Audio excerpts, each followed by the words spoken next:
Good afternoon, everybody. We welcome you back to the Baton Rouge Regional for the Women's NCAA Tournament. We are joined now by three Lady Tigers from LSU, the number 3 seed. Immediately to my left is senior Aneesah Morrow. To her left in the middle there is our junior Flau'jae Johnson. And then on the far left will be sophomore Mikaylah Williams. As we always do, we ask that when you have a question for the players, please raise your hand. We'll bring a wireless microphone to you. Please introduce yourself and direct your question to a particular player. And if you're joining us via Zoom, please hit the hand raised icon and we will come to you when available. With that, we'll open the floor for questions right here in the front. Yeah, Ron Higgins, Freeport Post-Journal. This is for Flau'jae. Besides having to turn your shoes off, what's been the most, difficult part the past 3 weeks of trying to get back into a game flow that you've been out? Oh, it really hasn't been difficult. Being out at first, it was like a change for me, but like it really did change my perspective, and I think for the better. I feel like in that little short time, them 3 weeks, like I got my mental in order. I feel like I've become a better teammate. I feel like I've seen the game from a different point of view, and so I can help my team. And so at first it was hard, but I learned to like love the hard stuff. I learned to love conditioning. You know what I'm saying? I learned to love just the little things a little bit more. So it ain't really been that difficult. Matthew Burnett on 3. Aneesah, for you, what was that Texas game like, re-aggravating the foot injury, and then what have the past couple weeks been like for you getting back? Yeah, of course, difficult for me. I wanted to go back on the floor and be able to compete with my teammates, but sometimes you have to learn how to tell yourself no, and sometimes you might think that I'm Superwoman, but I'm not, and everything happened for a reason, and that's just what I had to take from that moment. But overall, I've been getting my conditioning up, being in the weight room, strength and conditioning, getting as much treatment as I can, and I'm ready. Chessa Boucher with NBC 33 here in Baton Rouge. Flau'jae, you're one of the veteran pieces. What has been the message to your team as you guys get ready to go on this run? To be honest, it's just like my message is everything is your fault. I think that's the best way to like take accountability, and I think that's what we missing as a team. Like it's always your fault. Like find your fault in it, and that way we can fix it. I think when you trying to learn how to lead a team, the first thing you gotta do is look in the mirror. So I can one of our where is Miss Shayu? She's like our, I don't know. She's amazing though.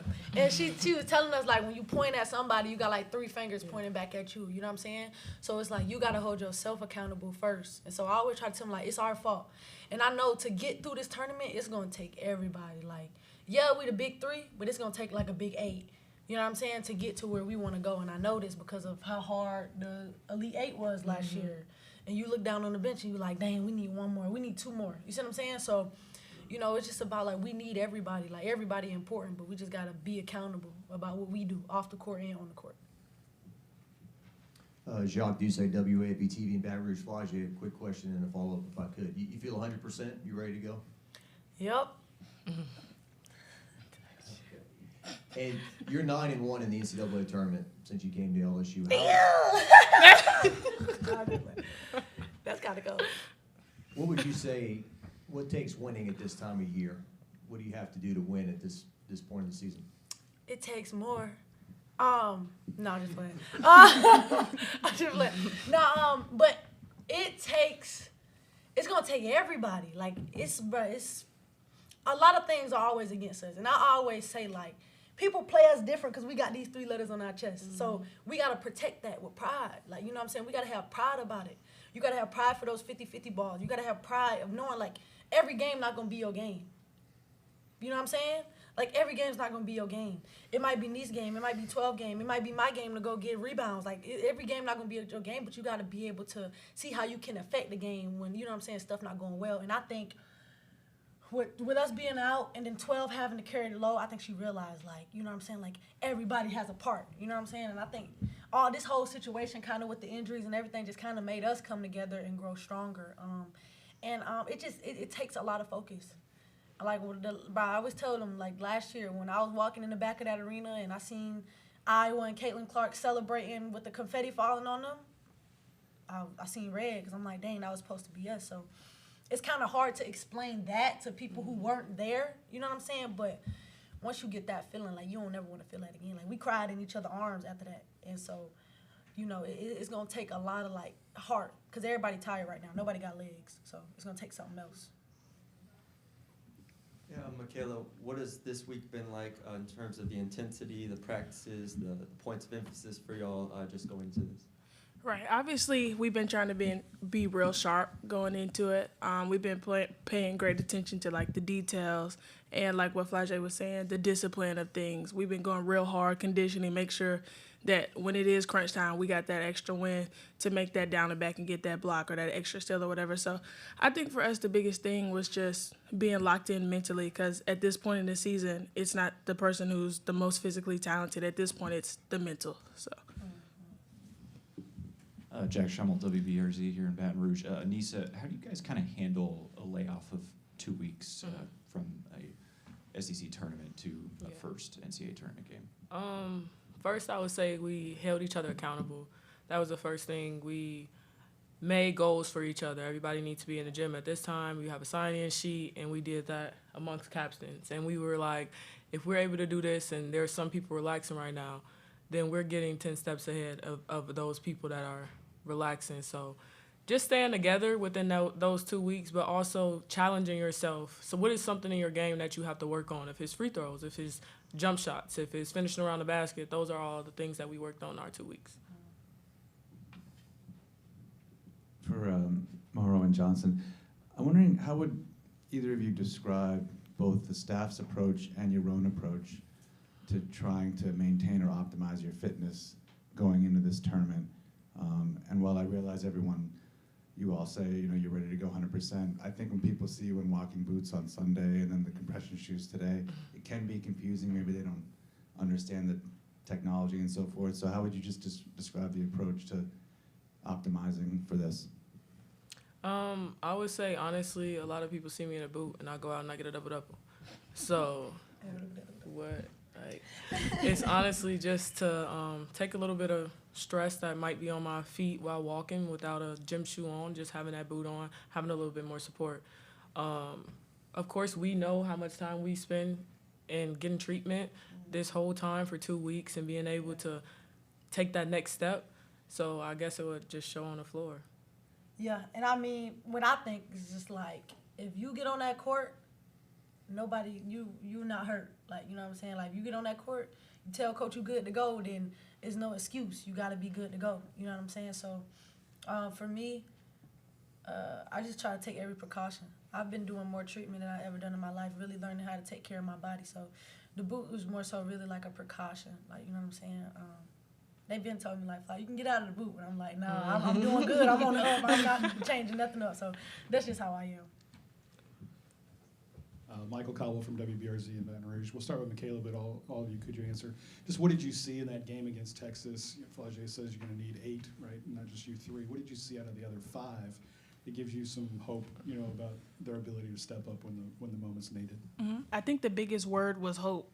Like, just knowing that the people sitting on the bench were ready to step up, and they were ready when their name was called. So that just gives, I guess, it gives them confidence. It gives the coaches confidence in them. It gives Aneesah and Flau'jae confidence in them, me confidence in them, just knowing that they was competing with the #1 team in the country at the time. So just a whole bunch of confidence going into March.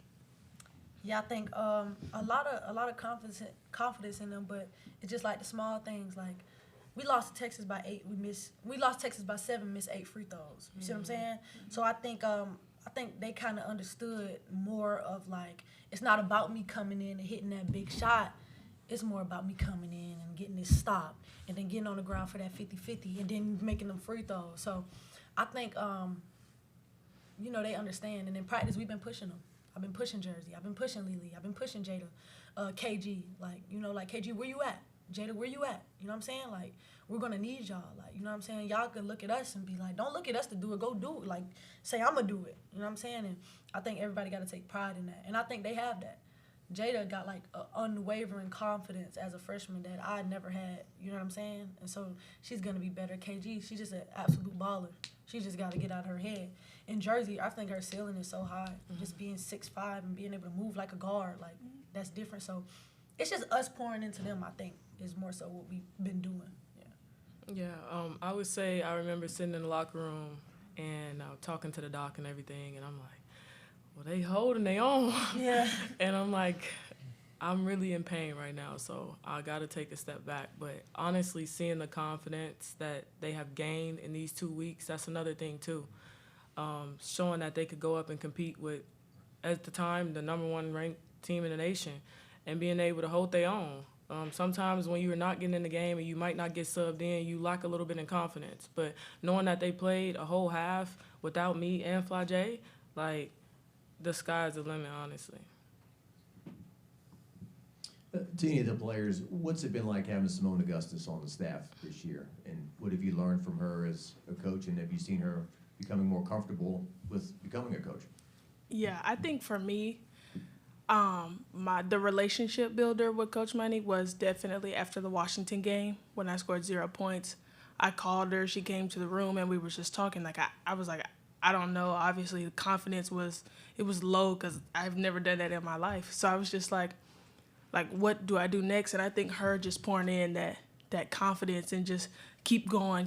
Like she was telling me that it was okay. Like it's okay, basketball players do that sometimes. And then just shaking back. I think her biggest thing is just shake back. It's okay to mess up. It's okay to do whatever. But just shaking back for the next day in the NC State game. So, yeah.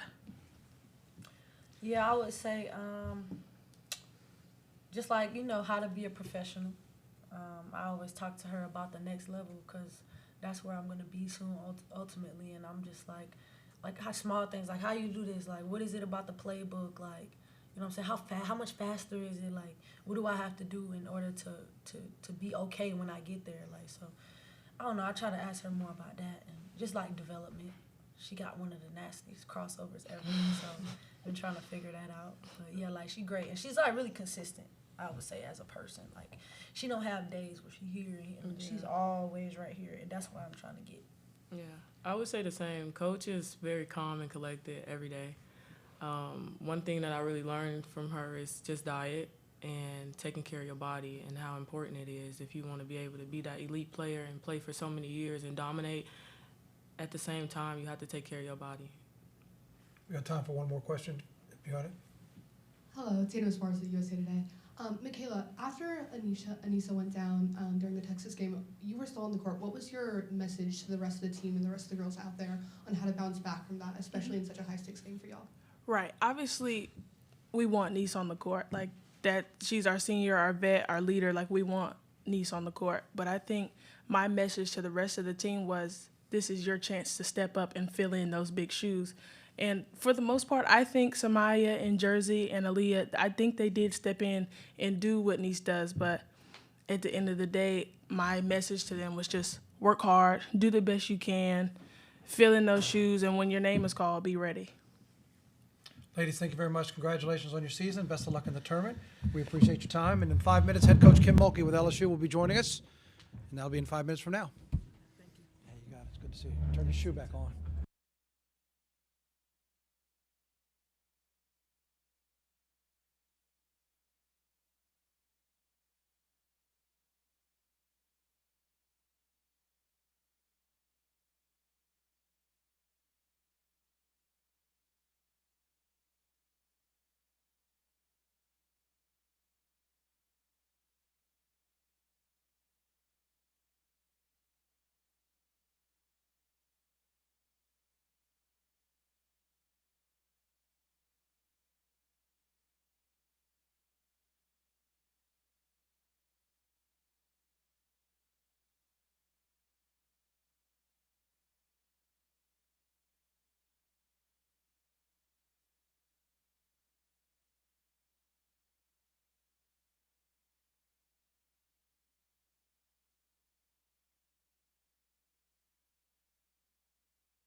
shooting on cell phones is not allowed in the press conferences. So if you have a converter, I don't know anything about it because I haven't seen the setup, but I know they've got a distribution over here if you need it.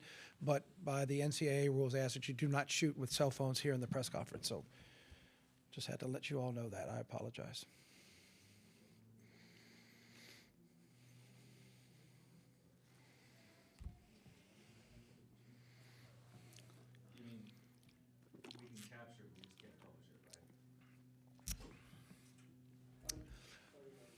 Find out.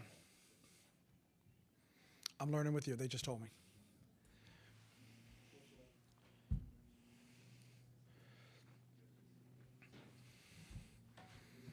Yeah, like for somebody with on a beat writer or print, can they record it so they have it, but they can't put the video out on their website? Kim's coming? You got it.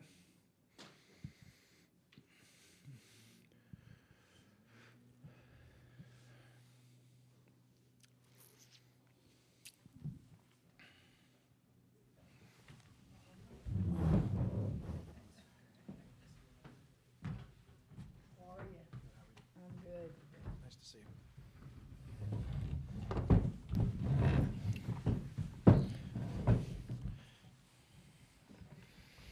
Just fresh water for you if you want it, and we'll be good to go.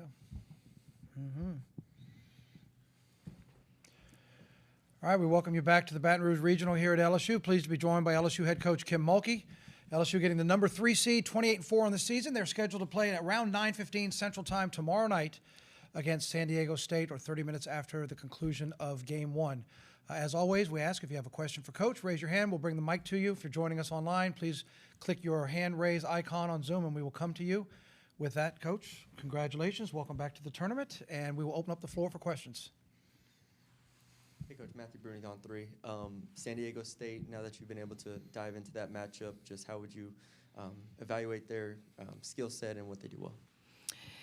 Very balanced scoring, no just one dominant player that takes all the shots. Can dribble, penetrate, can shoot the 3. They shoot about 15 a game and make 5.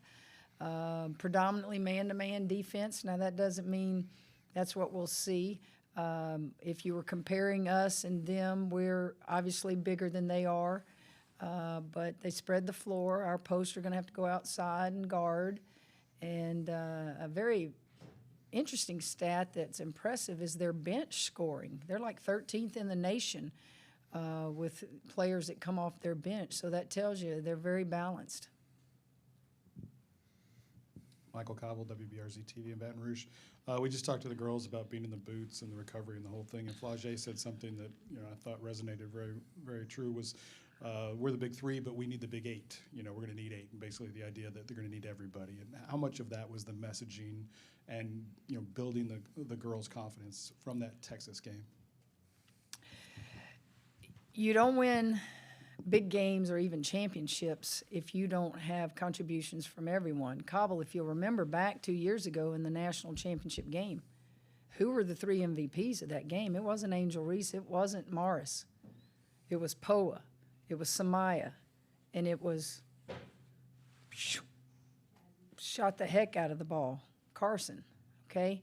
And those 3 came off the bench. Well, 2 of those 3 are still with us, so they have experience from that game. And Flau'jae, if she said that, she's exactly right. You have to have contributions from everybody. And the Texas game, we didn't have the big 3 really. Mikaylah was the only one, but she was in foul trouble. So I thought the people who played in that game competed hard. We threw a zone at them and stayed in the game and competed. Yeah, Kim, Ron Higgins, Shreveport Journal. How much rust has Flau'jae knocked off? I mean, she's been gone for 3 weeks without a game. I mean, what does she look like in practice? What do you feel like where she is at this point? I think she's actually looking pretty good.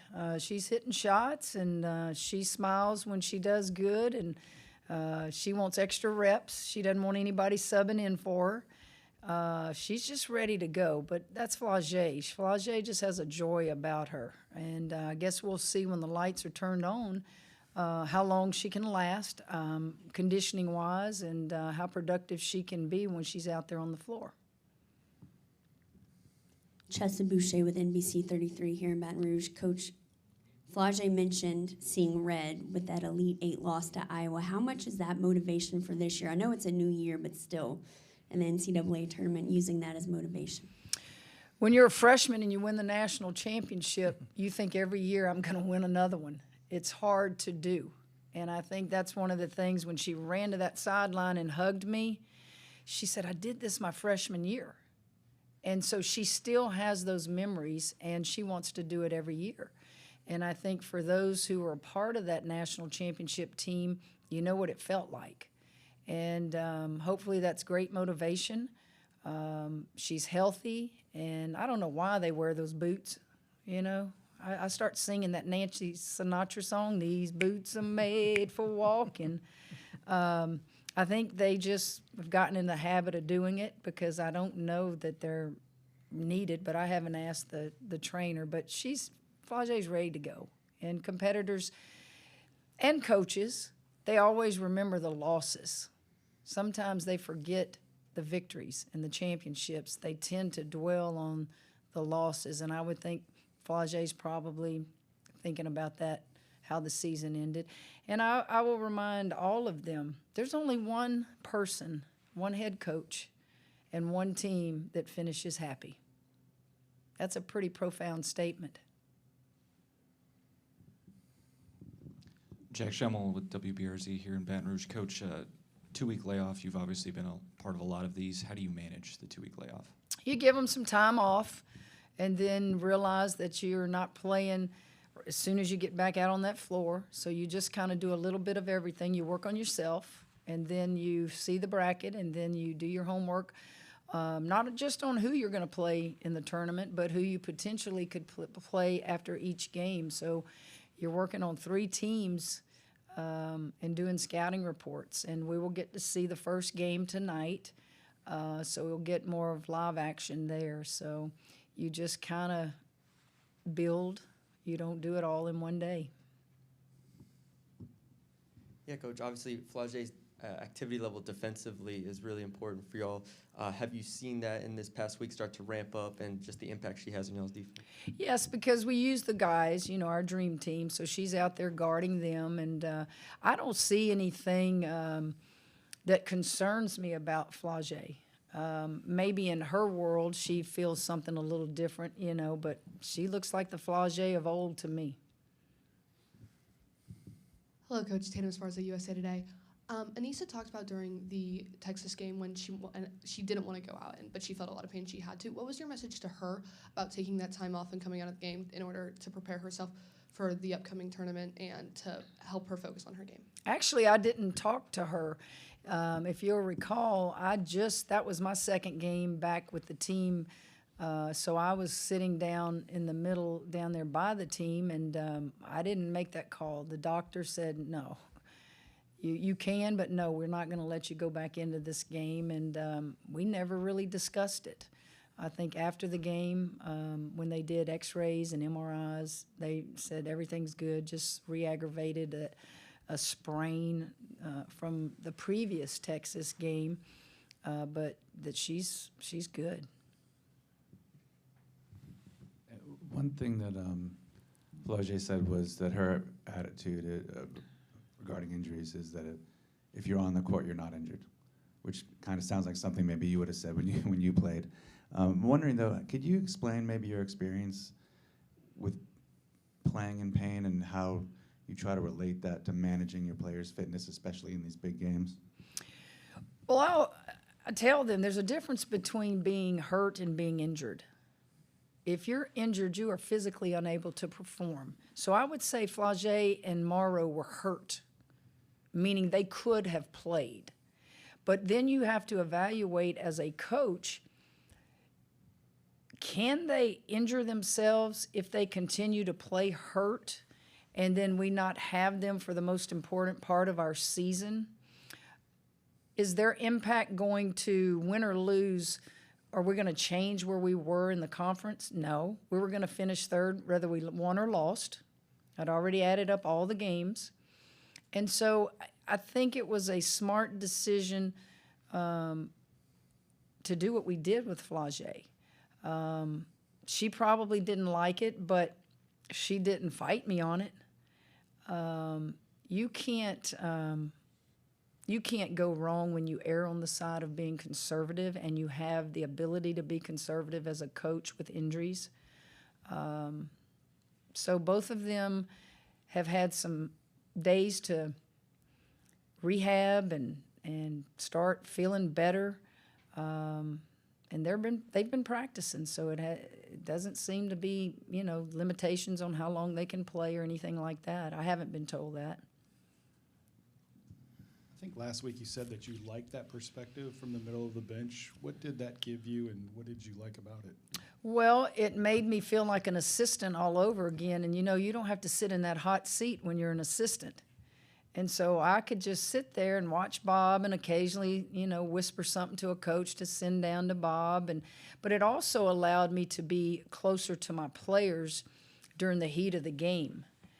You're sitting right there by them, and you can talk to them in a way where you're not up here coaching and directing and getting on referees. And so I'm really kind of focusing on them to ask them, what do you see right there? What did she just do wrong? What can you do better if that was the perspective I really enjoyed. And, I liked it.